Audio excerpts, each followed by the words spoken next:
ਅੱਛਾ ਜੀ, ਆ ਜਿਹੜੀ ਗੱਭਣ ਬੱਕਰੀ ਏ ਉਹਨੂੰ ਚਰਾਉਣ ਦੇ ਕੀ ਫਾਇਦੇ ਨੇ ਉਹ ਅੱਜ ਮੈਂ ਤੁਹਾਨੂੰ ਦੱਸਾਂਗਾ ਕਿ ਗੱਭਣ ਬੱਕਰੀ ਨੂੰ ਅਗਰ ਅਸੀਂ ਡੇਲੀ ਬੇਸ ਤੇ 2 ਘੰਟੇ ਚਰਾਈਏ ਤੇ ਸਾਨੂੰ ਉਹਦੇ ਕੀ ਫਾਇਦੇ ਨੇ।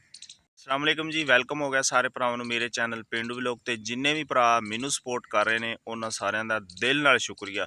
ਤੁਹਾਡੀ ਵਜ੍ਹਾ ਤੋਂ ਮੇਰਾ ਚੈਨਲ ਇੱਥੇ ਤੱਕ ਪਹੁੰਚ ਗਿਆ ਹੈ। ਉਮੀਦ ਹੈ ਕਿ ਅੱਗੇ ਵੀ ਤੁਸੀਂ ਬੜੀ ਮੇਰੇ ਨਾਲ ਸਪੋਰਟ ਕਰੋਗੇ ਇਨਸ਼ਾਅੱਲਾ।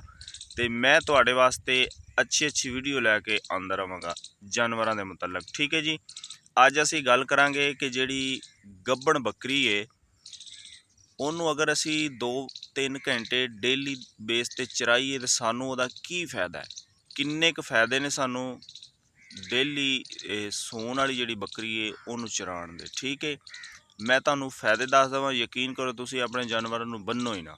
ਠੀਕ ਹੈ, ਇਹ ਸਾਰੀ ਗੱਲਬਾਤ ਤੁਹਾਨੂੰ ਮੈਂ ਦੱਸਣ ਲੱਗਾ। ਅੱਛਾ ਜੀ, ਪਹਿਲੇ ਨੰਬਰ ਤੇ ਅਸੀਂ ਜਿਹੜਾ ਸਾਡਾ ਜਾਨਵਰ ਹੈ ਨਾ ਸੂਣ ਵਾਲਾ, ਭਾਵੇਂ ਉਹ ਪਹਿਲੇ ਵਾਰੇ ਵਾਲਾ ਹੈ ਤੇ ਭਾਵੇਂ ਉਹ ਦੂਸਰੇ ਵਾਲਾ ਤੇ ਭਾਵੇਂ ਉਹ ਤੀਸਰੇ ਵਾਲਾ ਹੈ, ਤੁਸੀਂ ਉਹਨੂੰ ਅਗਰ ਉਹ 2 ਮਹੀਨੇ 2.5 ਦਾ ਸੂਣ ਵਾਲਾ ਹੈ ਉਹਨੂੰ ਤੁਸੀਂ ਇੰਜ ਕਰਨਾ ਹੈ ਕਿ ਸਵੇਰ ਦੇ ਟਾਈਮ ਜਾਂ ਸ਼ਾਮ ਨੂੰ 2 ਘੰਟੇ ਤੁਸੀਂ ਉਹਨੂੰ ਫੇਰਨਾ ਟੋਰਨਾ ਹੈ। ਭਾਵੇਂ ਉਹ ਸਾਡੇ ਦਿਹਾਤੀ ਜਿਹੜੇ ਲੋਕ ਨੇ ਨਾ ਜਿੰਨੇ ਵੀ, ਉਹ ਬੱਕਰੀਆਂ ਨੂੰ ਜ਼ਿਆਦਾਤਰ ਚਰਾਉਂਦੇ ਨੇ। ਠੀਕ ਹੈ, ਸ਼ਹਿਰਾਂ ਦੇ ਵਿੱਚ ਇਹ ਰੂਟੀਨ ਨਹੀਂ ਹੁੰਦੀ, ਲੇਕਿਨ ਉੱਥੇ ਵੀ ਉਹਨਾਂ ਦੇ ਬੜੇ ਵੱਡੇ ਫਾਰਮ ਹੁੰਦੇ ਨੇ। ਮਕਸਦ ਇਹ ਹੈ ਕਿ ਤੁਸੀਂ ਸੂਣ ਵਾਲੀ ਬੱਕਰੀ ਨੂੰ ਵਾਕ ਜ਼ਰੂਰ ਕਰਾਉਣੀ ਹੈ, ਭਾਵੇਂ ਤੁਸੀਂ ਚਰਾਉਣ ਵਾਸਤੇ ਲੈ ਜਾਓ ਚਾਹੇ ਤੁਸੀਂ ਵੈਸੇ ਉਹਨੂੰ ਫੇਰ ਟੋਰ ਲਓ। ਠੀਕ ਹੈ, ਉਹਦਾ ਤੁਹਾਨੂੰ ਫਾਇਦਾ ਇਹ ਹੋਏਗਾ, ਤੁਹਾਡਾ ਜਾਨਵਰ ਇੱਕ ਤੇ ਜੂੜਿਆ ਨਹੀਂ ਜਾਏਗਾ, ਕਿਉਂਕਿ ਕਿੱਲੇ ਤੇ ਬੰਨ ਕੇ ਨਾ ਜਾਨਵਰ ਜੂੜਿਆ ਜਾਂਦਾ, ਉਧਰੋਂ ਉਹ ਸੂਣ ਵਾਲਾ ਹੁੰਦਾ, ਨਾ ਚੱਜ ਨਾਲ ਪੱਠੇ ਖਾਵੇ ਨਾ ਉਹਦੀ ਸਿਹਤ ਬਣੇ। ਇਸ ਤਰ੍ਹਾਂ ਫਿਰ ਬੱਕਰੀ ਦੇ ਜਿਹੜੇ ਬੱਚੇ ਨੇ ਨਾ ਉਹ ਸਿਹਤਮੰਦ ਨਹੀਂ ਹੁੰਦੇ, ਉਹ ਜੰਮਦੇ ਹੀ ਕੋਈ ਦੁੱਧ ਨਹੀਂ ਪੀਂਦਾ, ਕੋਈ ਕੁਛ ਨਹੀਂ ਹੁੰਦਾ। ਇਸ ਤਰ੍ਹਾਂ ਦੇ ਮਸਲੇ ਮਸਾਇਲ ਆ ਜਾਂਦੇ ਨੇ।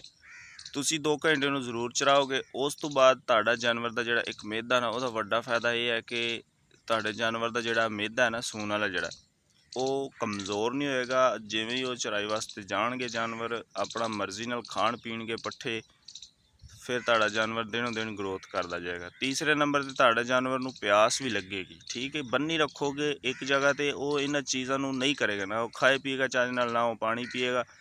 ਇਸ ਤਰ੍ਹਾਂ ਜਾਨਵਰ ਤੁਹਾਡਾ ਕਮਜ਼ੋਰ ਹੋਏਗਾ। ਜਦੋਂ ਸੂਣ ਦੀ ਵਾਰੀ ਆਏਗੀ ਉਦੋਂ ਜਾਨਵਰ ਜਿਹੜਾ ਨਾ ਉਹਨੂੰ ਮਸਲਾ ਬਣੇਗਾ।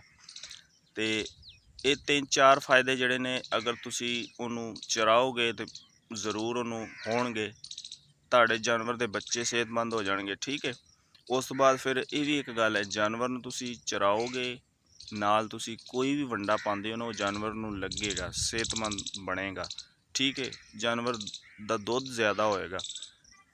ਠੀਕ ਹੈ, ਅਗਰ ਦੁੱਧ ਜ਼ਿਆਦਾ ਹੋਏਗਾ ਜਾਨਵਰ ਦੇ ਜਿਹੜੇ ਬੱਚੇ ਹੋਣਗੇ ਉਹ ਇਨਸ਼ਾਅੱਲਾ ਤੁਹਾਡੇ ਜਲਦੀ ਤਿਆਰ ਵੀ ਹੋਣਗੇ ਔਰ ਸਿਹਤਮੰਦ ਵੀ ਹੋ ਜਾਣਗੇ। 6 ਮਹੀਨੇ ਦੇ ਵਿੱਚ ਤੁਹਾਡੇ ਬੱਕਰੀ ਦਾ ਜਿਹੜਾ ਬੱਚਾ ਹੈ ਉਹ ਤਿਆਰ ਹੋ ਜਾਏਗਾ। ਠੀਕ ਹੈ ਜੀ, ਇਹ ਹੈ ਜੀ ਸੂਣ ਵਾਲੀ ਬੱਕਰੀ ਨੂੰ ਡੇਲੀ ਚਰਾਉਣ ਦੀਆਂ 4-5 ਗੱਲਾਂ, 4-5 ਤੁਹਾਨੂੰ ਫਾਇਦੇ ਦੱਸੇ ਨੇ। ਦੱਸਣ ਦਾ ਮਕਸਦ ਇਹ ਹੈ ਕਿ ਕਿਸੇ ਭਰਾ ਨੂੰ ਨਹੀਂ ਵੀ ਪਤਾ ਹੁੰਦਾ ਵੀ, ਕਿਉਂਕਿ ਜ਼ਿਆਦਾਤਰ ਲੋਕ ਜਾਨਵਰ ਨੂੰ ਬੰਨੀ ਰੱਖਦੇ ਨੇ। ਮੇਰਾ ਮਕਸਦ ਇਹ ਹੈ ਕਿ ਚਲੋ ਜਿਹਨਾਂ ਨੂੰ ਨਹੀਂ ਪਤਾ ਹੈ ਉਹਨਾਂ ਨੂੰ ਪਤਾ ਲੱਗ ਜਾਏ। ਜਾਨਵਰ ਨੂੰ ਜਿਹੜਾ ਸੂਣ ਵਾਲਾ ਹੈ ਉਹਨੂੰ ਥੋੜ੍ਹੀ ਬਹੁਤੀ ਡੇਲੀ ਘੰਟਾ ਅੱਧਾ 2 ਵਾਕ ਜ਼ਰੂਰ ਕਰਾਵੇ, ਉਹਨੂੰ ਆਪਣਾ ਚਰਾਵੇ, ਉਹ ਆਪਣਾ ਮਰਜ਼ੀ ਦੇ ਪੱਠੇ ਵੀ ਖਾਏਗਾ। ਠੀਕ ਹੈ, ਜਾਨਵਰ ਠੀਕ ਰਹੇਗਾ। ਠੀਕ ਹੈ ਜੀ, ਤੇ ਐਸੀ ਮੇਰੀ ਜਿਹੜੀ ਵੀਡੀਓ ਤੁਹਾਡੇ ਤੱਕ ਪਹੁੰਚਾ ਦਿੱਤੀ। ਇਨਸ਼ਾਅੱਲਾ ਫਿਰ ਨਵੀਂ ਵੀਡੀਓ ਨਾਲ ਤੁਹਾਡੀ ਖਿਦਮਤ 'ਚ ਹਾਜ਼ਰ ਹੋਵਾਂਗਾ ਜੀ। ਅੱਲਾ ਹਾਫਿਜ਼।